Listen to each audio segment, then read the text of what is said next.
December 7th, 1941, a date which will live in infamy.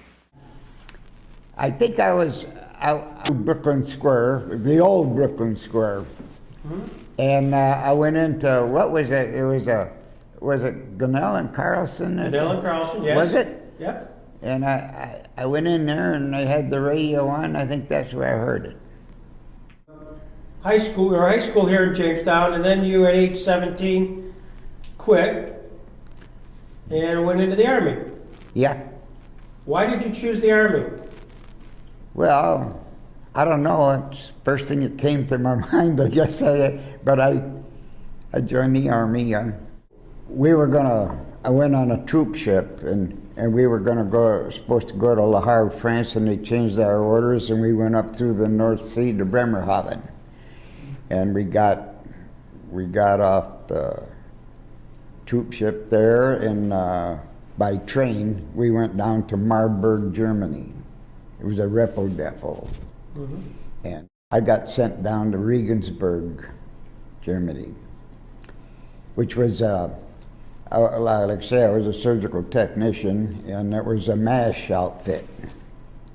Well, I drove Jeeps, I drove weapons carriers and 2.5-ton trucks.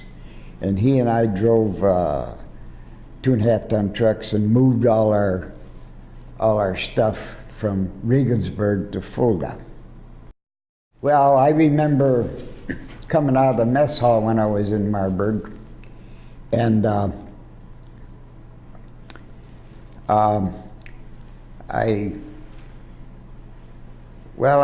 had a lot of food on my mess tray.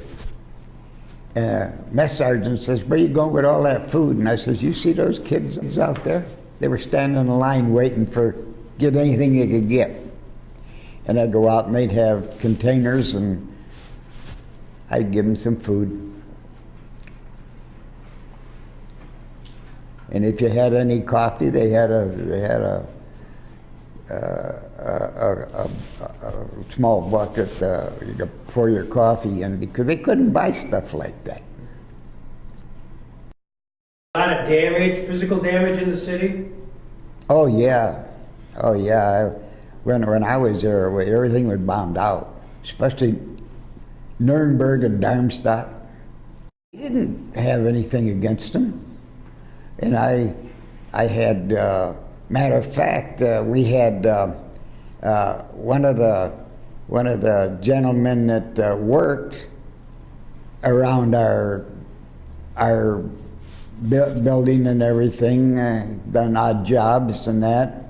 He was a German civilian, but he didn't believe in the German way, and he spent 4 years in a concentration.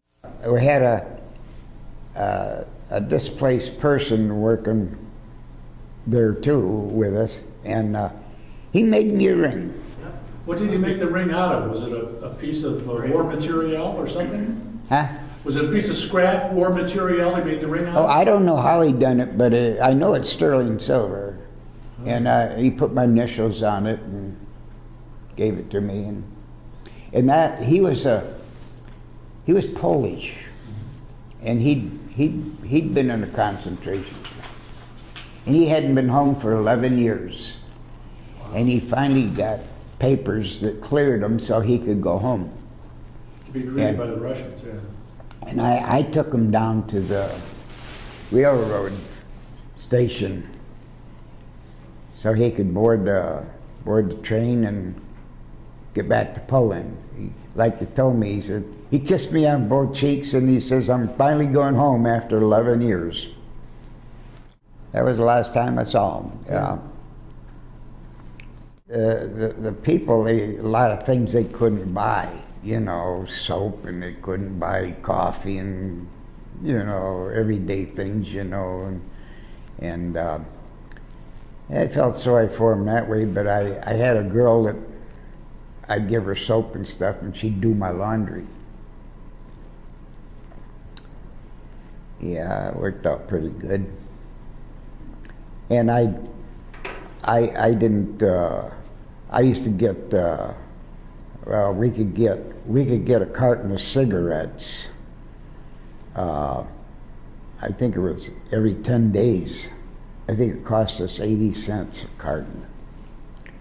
And I didn't smoke, so I give them out as gifts, you know, because they couldn't buy them.